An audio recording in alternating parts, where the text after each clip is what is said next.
Queridos irmãos, hoje a gente começa a nossa primeira mensagem da série Promessas de Deus para dias difíceis. Promessas de Deus para dias difíceis. Será que nós temos vivido dias difíceis? Certamente que sim. Será que nós temos vivido um período... Será que nós temos vivido um período de promessas, onde nós ouvimos promessas para tudo que é lado? Certamente que sim. Entramos no período, oficialmente no período eleitoral, e passamos a ouvir de forma assim, exagerada, muitas e muitas promessas. E antes de começarmos essa mensagem, eu gostaria de orar com você e pedir ao Senhor para que dirija não apenas esse momento nosso aqui, mas toda essa série e todo o momento que nós estivermos aqui meditando. O meu desejo é que não apenas você ouça a minha voz, a voz do pecador, do pastor, o Cleidson, mas que você ouça o Espírito Santo do Senhor falando alto ao seu coração. Feche seus olhos. Pai Santo, nós louvamos o Teu nome, Senhor, e Te agradecemos porque estamos aqui na Tua casa, na Tua presença, e clamamos ao Senhor que venha com o Teu poder, Senhor, que venha com o Teu agir, o agir especial do Teu Espírito Santo aqui no nosso meio. Ministra no coração, Senhor, de cada irmão aqui a Tua palavra, a palavra que o Senhor já colocou no meu coração, a palavra que vamos semear aqui essa noite, que ela caia em terra fértil e que ela germine para a Tua glória. Esse é muito além do nosso desejo. Nós cremos que é o Teu desejo para as nossas vidas e por isso queremos nos colocar diante do Senhor, para que o Senhor de fato fique à vontade entre nós, que Teu Espírito Santo molde o nosso coração de acordo com a Tua vontade e que a Tua palavra seja pregada de forma eficaz para a vida e para os corações dos irmãos aqui. Essa é a nossa oração e nós a fazemos em nome de Jesus. Amém. Irmãos, quem aqui nunca passou por um momento de preocupação, de ansiedade, onde aquilo que a gente tem para pagar é muito maior do que aquilo que a gente tem no bolso? Quem de nós aqui não passou por um período delicado financeiramente?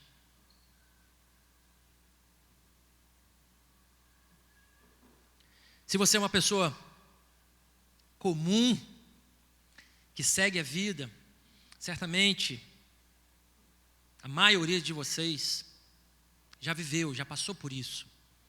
O momento onde a gente se vê com uma pilha de contas nas mãos que a gente não consegue arcar.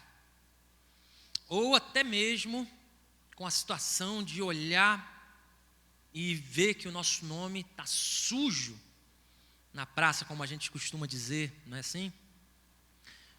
Por conta de contas que não conseguimos pagar. E nessas horas a gente fica abalado, né? Nessas horas, aquele que tem um coração honesto, uma pessoa que carrega um espírito de hombridade, ela fica abalada por isso. E a gente clama o Senhor.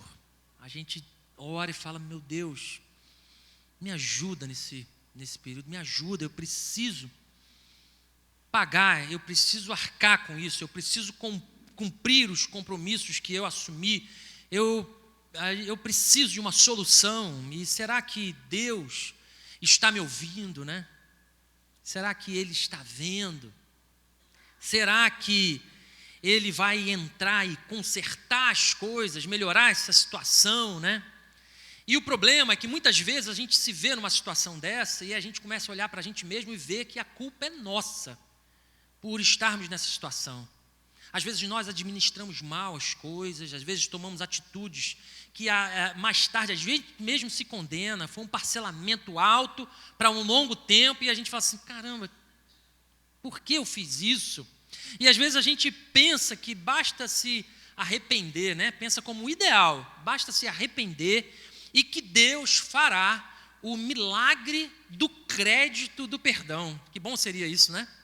Se simplesmente o fato da gente se arrepender pela besteira que a gente fez, pelo ato falho que nós cometemos financeiramente, gerasse no coração de Deus, a partir de um sentimento sincero de perdão, pela falta de mordomia, por aquilo que fizemos de errado, pedindo perdão pelos nossos pecados financeiros que cometemos, e o Senhor olhasse para nós e falasse: muito bem, servo, é isso que eu gostaria de receber de você.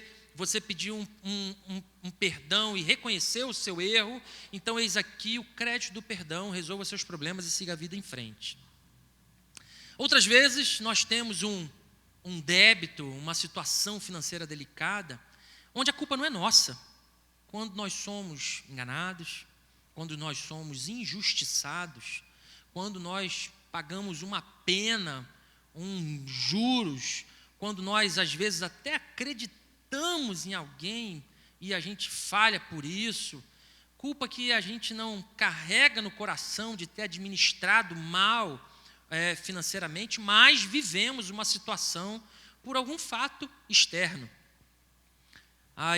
Os mais experientes aqui se lembram do plano Collor, quando do dia para a noite pessoas que tinham suas reservas financeiras foram saqueadas e amanheceram um dia com as suas reservas, aquilo que ela poupou por tanto tempo, que o governo chegou e simplesmente tomou, né? Ou seja, a pessoa não tinha culpa disso, mas ela arcou com uma situação financeira delicada por conta de uma má administração do governo federal. Quem viveu isso, certamente alguns dos irmãos aqui sentiram esse peso. Fato é, meus irmãos, que a natureza humana, ela vive buscando garantias, não é assim?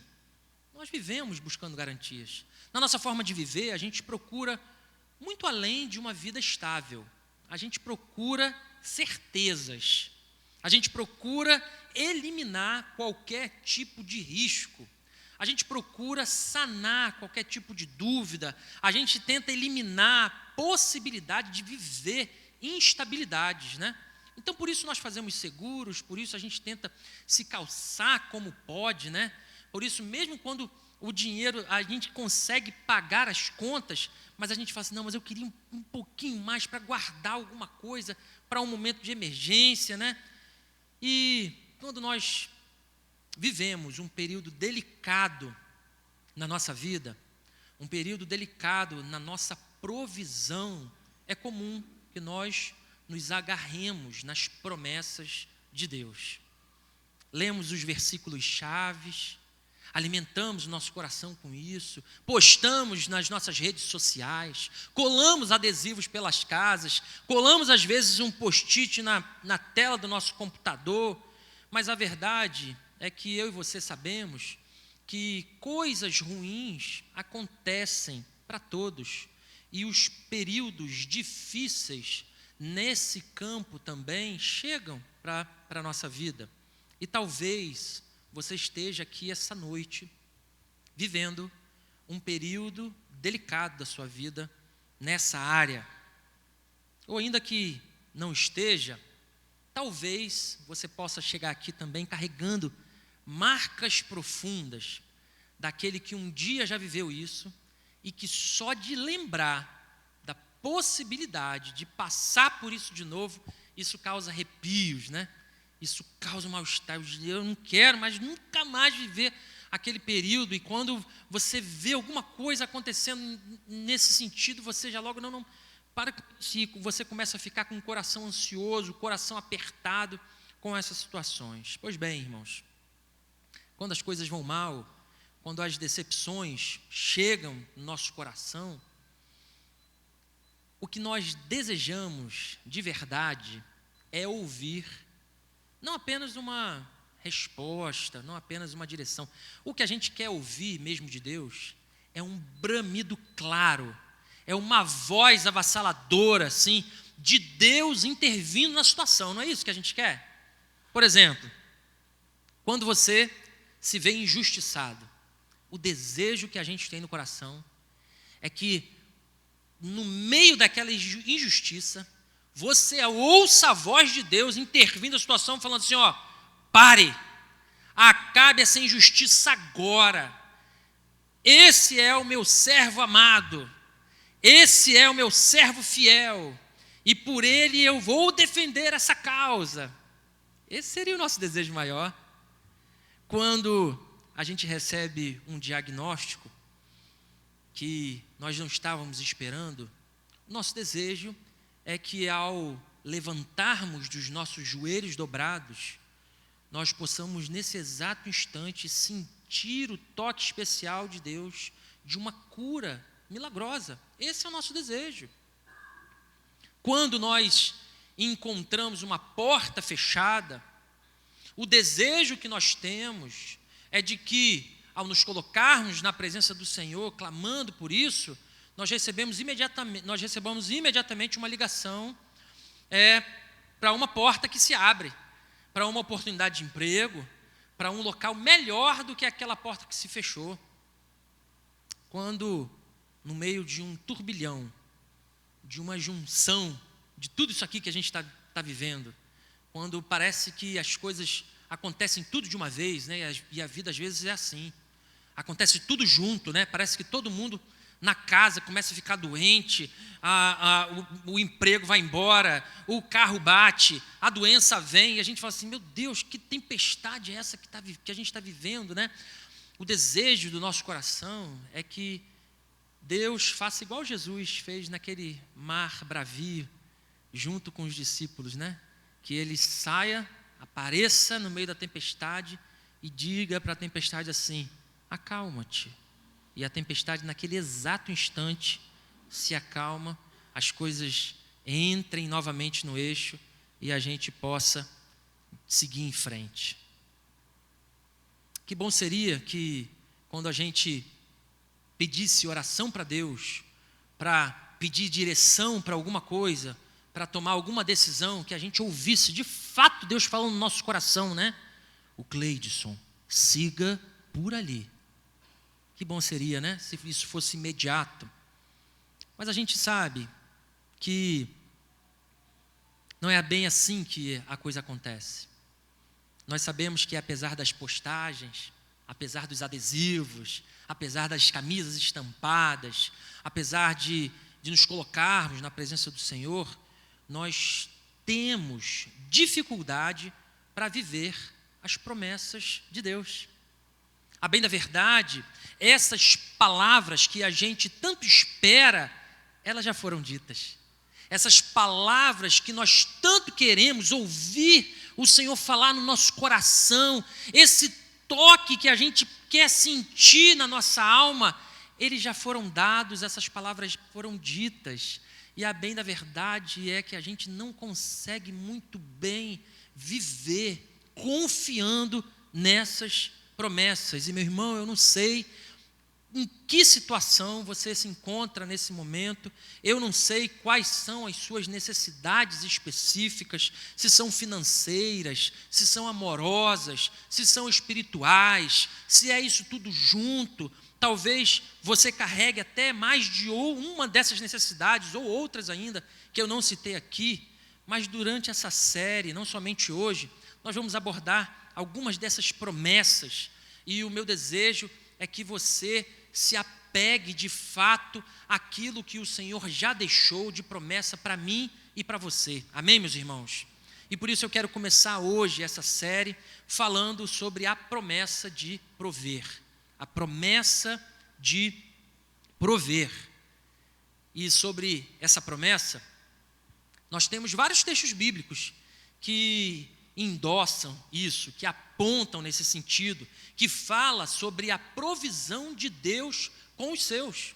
Por exemplo, nós podemos lembrar de Filipenses 4,19, onde diz, e o meu Deus, segundo a sua riqueza e glória, há de suprir em Cristo Jesus cada uma das nossas necessidades.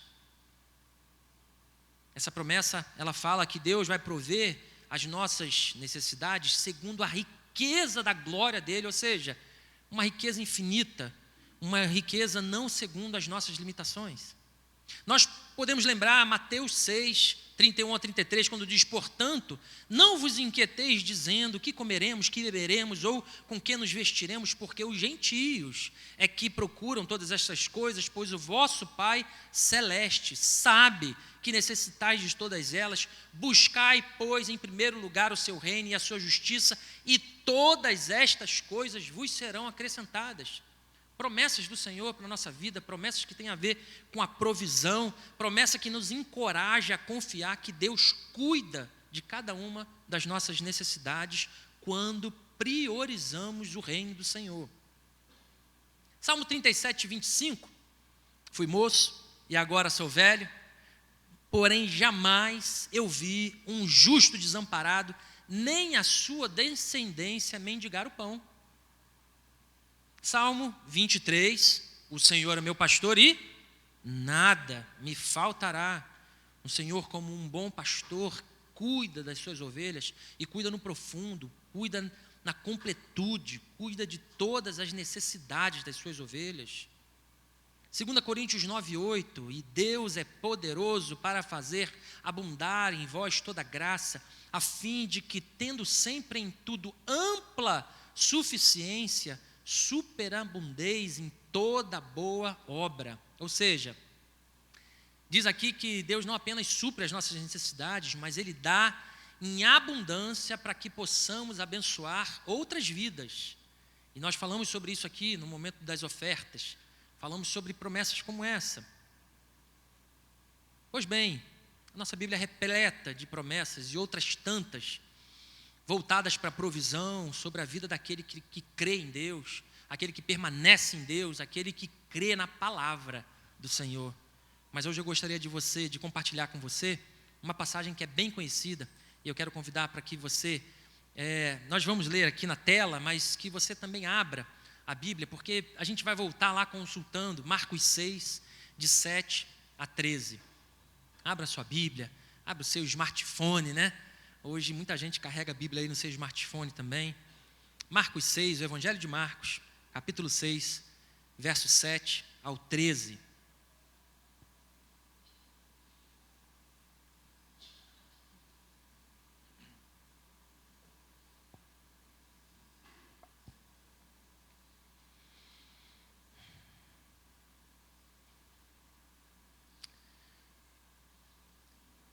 As instruções para os 12, diz assim a palavra do Senhor: chamou Jesus os 12 e passou a enviá-los de 2 a 2, dando-lhes autoridade sobre os espíritos imundos.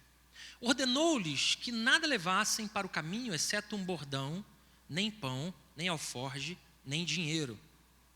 Que fossem calçados de sandálias e não usassem 2 túnicas.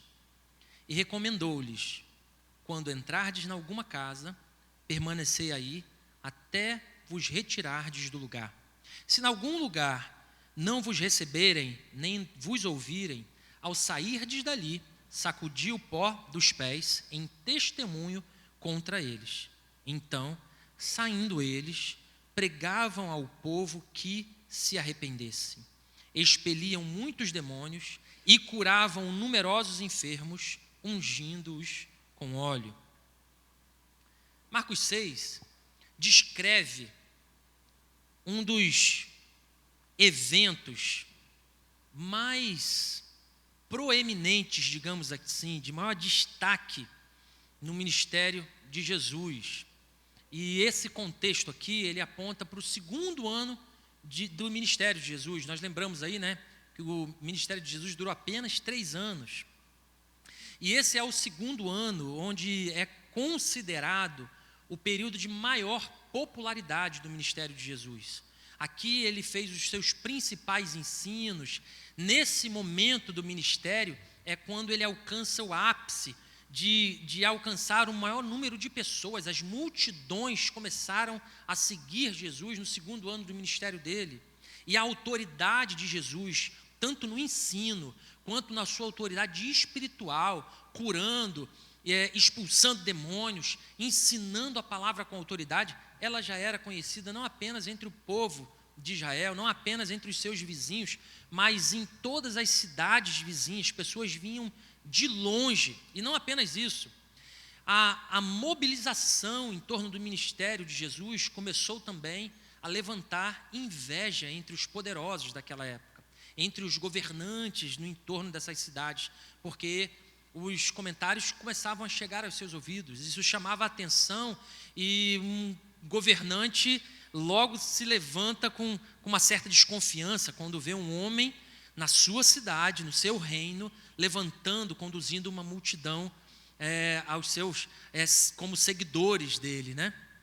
Pois bem, repare aqui as instruções que Jesus dá aos seus discípulos nesse momento que ele dá, que ele envia esses 12, né? Jesus chama os 12, os separa em duplas, os envia para os vilarejos vizinhos e concede autoridade espiritual para eles. Não é isso que diz o verso 7? Ele chamou os 12, passou a enviá-los 2 a 2, dando-lhes autoridade sobre os espíritos imundos. A palavra grega, utilizada a original, né, para quando fala enviar aqui, ela tem esse sentido de representação oficial. Nós falamos sobre isso aqui recentemente. É como se os discípulos, nesse instante, recebessem um documento oficial que eles, a partir daquele momento, eles eram embaixadores de Cristo. Eles eram os próprios representantes oficiais do ministério de Cristo. E ali eles começaram a expulsar demônios, a repreender o mal, a orar por cura e receber milagre em nome de Jesus. Depois, Jesus ordena que eles não levem nada, além de quê? Além de um cajado, que eles chamam de bordão aí, né? E sandálias nos pés. Eu vou enviar vocês de 2 a 2, mas não precisa trazer nada. Só vem com um cajado e com sandália no pés. Ou seja, nada de bolsa, nada de dinheiro, nada de lanchinho, nada de alimento, nem uma muda de roupa extra. Você vai para um vilarejo, vai passar um bom período lá, mas nem outra roupa leva. Apenas o bordão e calçado nos pés. Quando eles chegarem numa casa, Jesus também informou isso. Quando vocês chegarem num local, numa cidade, a casa que chamar vocês para ficarem, fica lá até vocês irem embora. Ou seja, não vá para um lugar mais confortável. Não vá para um local que de repente receba melhor vocês. Não perca o foco do que vocês foram fazer. Chegaram lá, arrumaram um local suficiente para dormir e descansar, fiquem lá até o fim da sua missão naquele lugar. Depois ele continua no verso 11. Se eles não fossem recebidos no local que eles chegassem, o que Jesus disse? Levanta, sacode a poeira e dá a volta por cima. Jesus disse para que eles não deixassem, né, mas o fim desse período, eles admoestassem aquele vilarejo, né, sobre o que eles foram fazer ali e o que eles incorriam sobre essa atitude de não receberem a palavra de Deus. Pois bem, quando a gente continua essa leitura, qual discípulo voltou trazendo um relato de doenças? Qual discípulo voltou trazendo um relato de dificuldade, de fome? Qual discípulo voltou contando que ele ficou enfraquecido, que ele ficou desnutrido? Qual destes discípulos voltaram com esse relato? A verdade é que nós sabemos que nenhum dos 12 voltou com um relato assim. Pelo contrário, ao fim desse tempo, ao fim dessa jornada de fé, o resultado foi que as pessoas se converteram a Cristo. O resultado foi que muitos demônios foram expulsos. A verdade é que muitas pessoas foram salvas e libertas, foram curadas espiritualmente e fisicamente. E eu fico imaginando nessas horas como é que deve ter sido essa experiência, né? Eu sempre brinco com isso aqui. Eu tenho uma mente muito imaginativa nas minhas leituras e eu fico imaginando a cena. Porque se coloca no lugar desses discípulos. Uma coisa é você estar caminhando com o mestre, não é isso? E Jesus está ali, né? E você está lá, seguindo, o mestre, né? Você está seguindo. E ele toma uma atitude, ele chega na casa de alguém, ele unge a pessoa com óleo, ele ora, repreende, o mal sai, e você fala que, nossa, que coisa boa, né? Louvado seja o nome do Senhor, Deus está aqui nesse lugar. Mas imagina a cena de Jesus falando assim, agora são vocês vão fazer isso. Eu fico imaginando esses discípulos andando em dupla, e quando chega na hora de uma pessoa possessa, que eles se deparam com essa cena, como é que não foi, né? Um discípulo, por favor, a honra toda sua, era tão bom seguir Jesus, né? Vou seguir você também, vai na frente, pode ir, irmão, pode ir, te dou o privilégio de ser o primeiro nesse momento, né? Imagina as dificuldades que não foram, irmãos. Imagina a dificuldade que foi receber essa missão. Como é que será que eles reagiram nessa hora, né?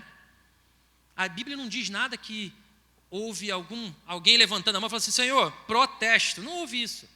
Mas eu imagino as pessoas se entreolhando. Eu imagino os discípulos falando assim, ó, né? Opa, como é que é isso, né? Um bordão, uma sandália e vamos em frente, como assim, né? Mas repare que interessante a lição que a gente tem aqui. Jesus começa ensinando promessas de Deus para nos prover, mas ele começa a mostrar que essas promessas não estão simplesmente num sermão, como a gente está fazendo aqui. O que Jesus queria apresentar para os seus discípulos era uma promessa vivida na prática, era uma promessa que eles vivenciassem aquilo que eles tinham aprendido até então. Interessante notar aqui também o seguinte, é que nesse mesmo cenário, nesse mesmo contexto aqui, João Batista, ele foi decapitado. João Batista, aquele mesmo que nasceu 6 meses antes de Jesus e anunciava o ministério de Jesus com ousadia, era respeitado por todos à volta, e alguns dos discípulos de Jesus eram discípulos de João Batista. Ou seja, o ministério de Jesus, nesse momento, ele não chega ao ápice de glória, ele chega também no ápice de tensão, porque o caminho anunciado por João Batista, agora, nesse momento, chega a notícia que aquele que anunciava o ministério que estava acontecendo foi decapitado pelo rei Herodes Antipas. E eu fico imaginando a tensão que não tinha naquele ambiente, né?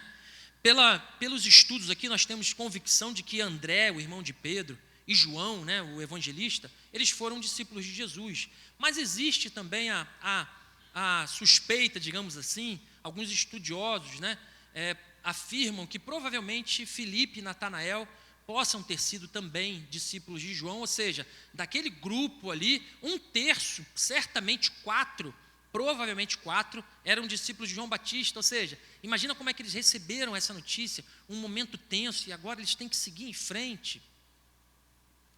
João foi preso, João Batista, né, no início desse ministério de Jesus, ele já tinha sido preso há um tempo atrás, e nesse segundo ano, né, de ministério de Jesus, ele foi decapitado. Imagina que clima pesado, que situação sombria. E quando a gente olha para o versículo 32 do nosso texto, repare o que Jesus disse: vinde repousar à parte num lugar deserto. Esse é o convite que Jesus faz, porque com aquelas multidões que seguiam Jesus, não era apenas Jesus que vivia intensamente o ministério, os discípulos também viviam. Eles não tinham tempo nem para comer, visto serem numerosos, é assim que a Bíblia diz, serem numerosos os que iam e vinham. E a gente está falando, irmãos, não é de um grupo como o nosso, de 80, né? 80 pessoas, 100 pessoas aqui. Não, nós estamos falando de cerca de 10 mil pessoas, uma multidão de verdade. Esses 12 homens ali cuidando de Jesus, Jesus operando milagre, muitas pessoas querendo tocar Jesus, muitas pessoas seguindo Jesus, querendo estar próximas a Jesus, e eles não conseguiam, e foi o momento de se retirar. Pois bem, é assim que Jesus encontra as nossas necessidades. Tem momentos na nossa vida que as palavras não servem mais. Tem momentos que a nossa maior necessidade é se retirar para um tempo com Jesus. Se retirar em um tempo espiritual e especial com Jesus. Tem momentos que nós temos que parar desse ir e vir alucinado da nossa vida para termos um tempo com Jesus. Mas você acha que essa paz que Jesus pretendia promover junto com os discípulos, ela durou muito? Ela não durou. Mesmo retirando para esse local solitário, diz a palavra que as pessoas viram o barco de Jesus chegando e foram correndo ao encontro dele. E por lá chegaram muitas e muitas e muitas pessoas. Certamente o coração dos discípulos e também de Jesus deveria estar de luto, e eles deviam estar bem cansados com esse contexto todo que a gente está falando até aqui. E eu e você sabemos que essa caminhada ministerial de Jesus, ela foi extremamente desgastante, né? Foi extremamente desgastante, tanto fisicamente como emocionalmente, né? Mas, quando a gente continua no verso 34, quando Jesus viu as pessoas no litoral esperando a aproximação do barco, a gente lê que o povo era como ovelhas sem um pastor. Jesus então começa a ensinar aquela multidão. O período de paz acabou. Ele olha para aquela multidão com compaixão. Ele vê a necessidade espiritual daquela gente e ele volta a ensinar. E esse período dura muito, irmãos, a ponto do sol começar a se pôr. Os discípulos pedem para Jesus, que Jesus, já deu, Jesus, pare, chega. As pessoas não têm para onde ir, a noite vai cair, como é que eles vão voltar para casa aqui? Eles vão ficar com fome, a gente vai ficar complicado nessa situação. Jesus, eles precisam se alimentar, muitas horas já passaram. Jesus, você deve estar cansado e nós também estamos. De onde viria tanta comida para alimentar a multidão? Eles se perguntavam, eles se preocupavam com isso. E aí foi nesse momento que Jesus realiza, opera um dos seus milagres mais extraordinários. Eu não sei se você sabe, se você já ouviu ou percebeu isso, mas somente 2 milagres de Jesus foram narrados nos evangelhos, em todos os evangelhos, nos 4 evangelhos. Os milagres de Jesus, eles são narrados, de forma, alguns evangelhos citam, outros não, e a gente vai tendo um conhecimento maior. Mas um dos milagres nós sabemos qual foi. Foi o mais importante de todos eles, que é a ressurreição. Esse milagre, ele foi narrado nos 4 evangelhos. E além desse milagre da ressurreição, apenas um outro foi citado também nos 4 evangelhos, que é justamente esse milagre aqui, o milagre da multiplicação. Ou seja, sem dúvida alguma, algo muito especial foi vivido naquele momento, a ponto de todos os evangelistas fazerem questão de registrar esse momento singular. Não foi um milagre qualquer, foi um milagre especial. Muita coisa importante aconteceu ali, a ponto de todos eles considerarem que não poderiam deixar essa parte de fora. Quando a gente olha em Mateus esse milagre, ele aparece de uma forma bem condensada, ele fala de forma sucinta sobre isso. Quando nós lemos em Lucas dá detalhes, por exemplo, sempre muito detalhista, e aqui ele não faz diferente. Ele detalha, por exemplo, que esse milagre aconteceu na cidade de Betsaida, é o único que cita especificamente o local onde aconteceu isso. Quando nós lemos em Marcos, nós estamos aqui, é ele que narra esse sentimento de Jesus. Marcos tem um olhar mais voltado para essa forma que Jesus olhava para as pessoas. É ele que diz que Jesus olhava para as pessoas como ovelhas sem pastor, por exemplo. E quando a gente olha para João, a gente vai ver que João cita que naquele momento, naquele cenário, o sermão de Jesus tinha tudo a ver com milagre, porque ele fez um sermão falando que ele era o pão da vida. Fato é que quando a gente junta todos esses relatos, a gente vai perceber que esse foi muito mais do que um milagre. A gente vai perceber que esse evento mostrava quem era Jesus e o que ele era capaz de fazer. Meu irmão, preste atenção nisso que eu vou dizer para você. E eu não sei como o seu coração está hoje, mas eu quero que você pegue isso para o seu coração.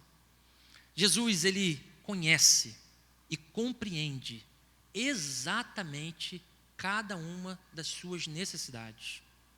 Ele conhece no profundo, ele sabe e ele entende cada uma das suas necessidades. Se você crê nisso, diga amém. Eu não sei se isso já aconteceu com você, mas sabe quando a gente tem um compromisso importante e a gente amanhece falando assim, hoje é o tal compromisso, aquele compromisso especial, eu vou até com uma roupa melhor para o trabalho, porque saindo do trabalho, vou direto para lá, bênção demais, vai ser sucesso, e que privilégio, chegou o dia. Às vezes é uma reunião com amigos, às vezes é o aniversário de alguém, alguma comemoração, um momento especial. E aí a gente tem um dia de trabalho do mais estressante. Aquele dia de trabalho, se a gente já trabalha num local estressante, aquele dia está de parabéns, né? Como a gente costuma dizer. E a gente vive um dia estressado e a gente pensa assim, nossa, mas está tudo bem, porque depois desse dia estressante aqui, eu vou ter um momento bom, com aquele compromisso e está tudo tranquilo. O dia vai passando, a hora vai chegando, e quando você está colocando as coisas de novo, arrumando a sua bolsa para ir, eis que você ouve a sua voz. É o seu chefe, a sua chefe, o seu gerente chamando você, né? O Cleidson, dá para dar um pulinho aqui, por favor? Você está com a bolsa na mão ali, você chega a dar aquela fechadinha no olho assim, né? Respira fundo, falou, sim. E você vai lá, e ele fala assim, aqui, eu preciso dessa tarefa aqui, eu preciso que você cumpra esse compromisso aqui, é muito importante para que você faça isso hoje. Quem de nós nunca viveu isso, né? Pois bem, agora eu quero pedir para que você saia de Marcos e dê um pulinho em João 6. Ao invés de Marcos 6, agora você dê um pulinho lá em João 6, que também trata sobre esse mesmo milagre. E a gente vai olhar para o versículo 5.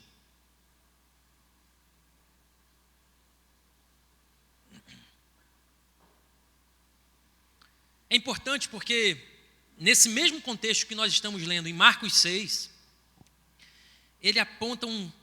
João aponta um contexto peculiar. Quando Jesus olha para Filipe, e naquele cenário, o sol caindo, as pessoas famintas, e a noite chegando, todos exaustos, Jesus olha para Filipe e fala assim, Filipe, você sabe por um acaso, um local aqui, onde a gente possa comprar uns pãezinhos para essa turma? Essa é a pergunta que Jesus faz para Filipe. Lembremos que ele está num local, o quê? Deserto. Jesus se retirou para esse local deserto. As pessoas estavam lá porque viram o barco de Jesus chegando e foram correndo para lá, mas era originalmente um local deserto. A noite caindo, o expediente já acabou, gente. E Filipe faz essa pergunta para ele. Filipe, por um acaso, você sabe aí onde a gente pode arrumar um pãozinho para esse grupo aqui? 10.000 pessoas por aí, porque a Bíblia fala de 5.000, mas desconsiderando as famílias, né?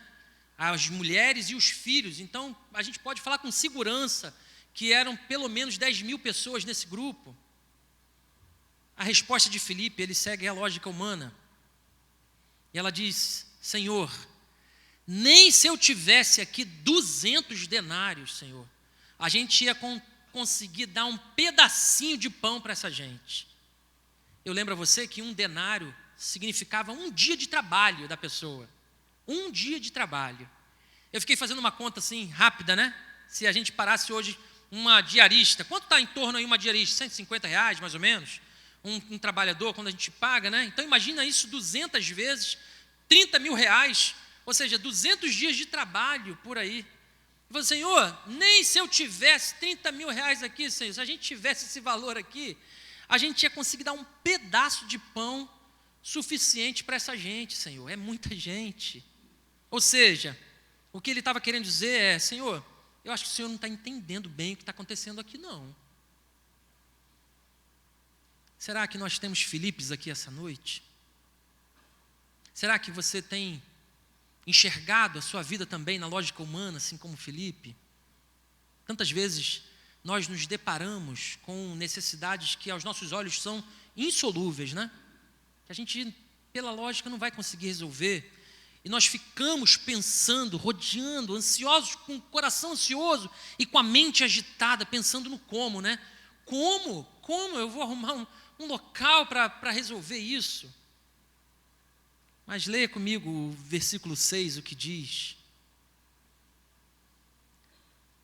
Mas dizia isto para experimentar. Leia comigo esse segundo trecho.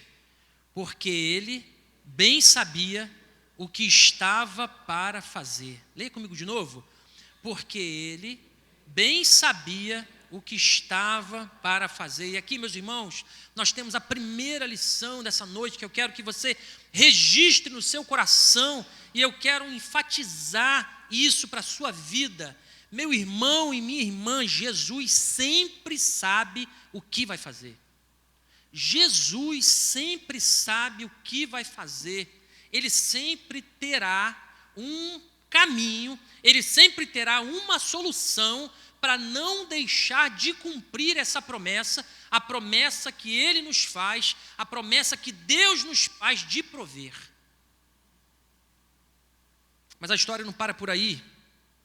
Chega André, esse irmão de Pedro, e fala assim, ó, Senhor, está aí um rapaz, no verso 9 de João 6, está aí um rapaz que tem 5 pães, que tem 2 peixinhos, mas, Senhor, a gente sabe o que é isso para tanta gente, né? A Bíblia não fala expressamente qual era o coração de André. Mas no meu coração ocorre o seguinte. É André chegando e falando assim, Jesus, vendo aquela situação de Filipe, falou assim, Jesus, ó, para o senhor ter uma ideia, a situação mais próxima disso daí que o senhor está falando, de pão para todo mundo, é daquele menino ali, ó, 5 pães e 2 peixes. É o máximo que a gente tem aqui. Sem chance, Jesus. Sem chance. A impressão que eu tenho, quando eu leio as palavras de André, é André se expressando dessa forma. Ó, Jesus, o máximo que a gente tem é isso aqui. E daí nós chegamos à nossa segunda lição de hoje. E eu quero que você grave isso também no seu coração, irmãos. A primeira dela qual é? Jesus sempre sabe o que vai fazer. E a segunda lição é o seguinte: o que importa não é o tamanho dos recursos que você possui, mas em quem você confia. Leia comigo. O que importa não é o tamanho dos seus recursos, mas em quem você confia. Ou seja, a nossa confiança ela não deve estar baseada no tamanho da provisão que nós temos nas mãos, mas na mão de quem essa provisão está. Na mão de quem a provisão da nossa vida está. Isso faz toda a diferença. O que Jesus tinha nas mãos, meus irmãos, nada mais era do que o ordinário. O que Jesus tinha nas mãos era nada mais, nada menos que o lanche de um pobre menino. Era isso que Jesus tinha nas mãos. O lanche de um pobre menino. E quando nós voltamos agora para Marcos de novo, nosso texto base, em Marcos 6, no verso 41, olha como ele narra essa cena. Diz o seguinte: tomando ele os 5 pães e os 2 peixes, erguendo os olhos ao céu, os abençoou e partindo os pães, deu aos seus discípulos para que o distribuíssem, e por todos repartiu também os 2 peixes. Irmãos, vocês já pararam para imaginar o quanto essa cena ela é controversa? Ele pegou esses pães, esses 5 pães, partiu, né? Se ele partiu, quanto ele colocou na mão ali de cada um? Lembremos que eram 12, né? Ele partiu em pequenos pedaços, 12 pedaços, pegou os 2 peixes, partiu também em 12 pedaços, e falou para os discípulos o quê? Podem servir. Irmãos, a Bíblia não fala isso, tá? Mas eu fico imaginando os discípulos chegando nos primeiros que foram servindo e falando assim, ó, gente, vai com calma aí, tem que dar para todo mundo. Isso aqui tem que dar para todo mundo. Vamos com calma, gente. Calma, não avança não. Tem que dar para todo mundo. Eles obedeceram a ordem do mestre, mas quando eles saíram daquele momento, não tinha pão sobrando não, irmãos, eram pedaços apenas. E o fato é que o relato continua nos versos 42 até o 44. Se você está com a Bíblia aberta, lê comigo o que diz o 42. Todos comeram e se fartaram. Todos comeram e se fartaram. E ainda recolheram 12 cestos cheios de pedaços de pão e de peixe. Por que 12 cestos? Porque eram 12 discípulos entregando. Certamente, Jesus colocou dentro de cada cesto, falou, pega aí cada um cesto, colocou dentro do cesto, eles foram seguindo e foram depois voltando para as outras pessoas, servindo de novo, as pessoas se fartando disso, e quando foi no final, esses cestos estavam cheios. E aí no 44 ele diz que os que comeram dos pães eram 5.000 homens. Reparem que Jesus aqui, ele não está apenas fazendo o que era suficiente. Porque se eles chegassem ao fim desse momento com os 12 cestos na conta, exatamente, só com os farelos nos cestos, a gente poderia dizer que Jesus fez o suficiente, louvado seja o nome do Senhor, mas assim que Jesus faz na nossa vida, Ele sempre faz mais do que o bastante. Diga comigo, Jesus faz mais do que o bastante. Jesus faz mais que o bastante. Repare também que nesse processo, Deus é capaz de usar até os negligenciados. Repare que o menino, ele não estava nessa conta de 5.000. Repare que as mulheres que tanto abençoaram o ministério de Jesus, elas também não estavam nessa conta de 5.000, elas não foram consideradas. Repare mais ainda, que já no outro dia, quando a gente olha em João 6,35, Jesus se utiliza daquela imagem justamente gravada nas mentes da pessoa para dizer que eu sou o pão da vida e quem vem a mim jamais terá fome e que aquele que crê em mim jamais terá sede. Que momento maravilhoso, irmãos. Que momento maravilhoso é esse. As pessoas ainda estavam vivendo aquele milagre. As pessoas ainda estavam admiradas com aquilo e recebem a mensagem do Senhor de forma tão eficaz. Chegamos então à terceira lição de hoje, e eu quero que você pegue isso para a sua vida. Jesus é tudo que você precisa.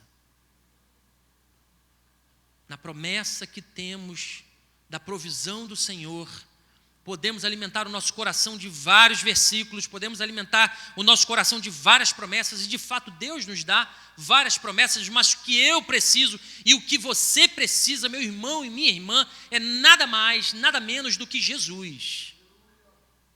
Jesus é tudo o que você precisa, porque Jesus não é apenas aquele que fornece o pão, Jesus é o próprio pão. Quem dele se alimenta jamais terá fome. Irmão, eu não sei como o seu coração está aqui nesse momento, mas talvez você chegou aqui hoje com um coração carente, com um coração faminto.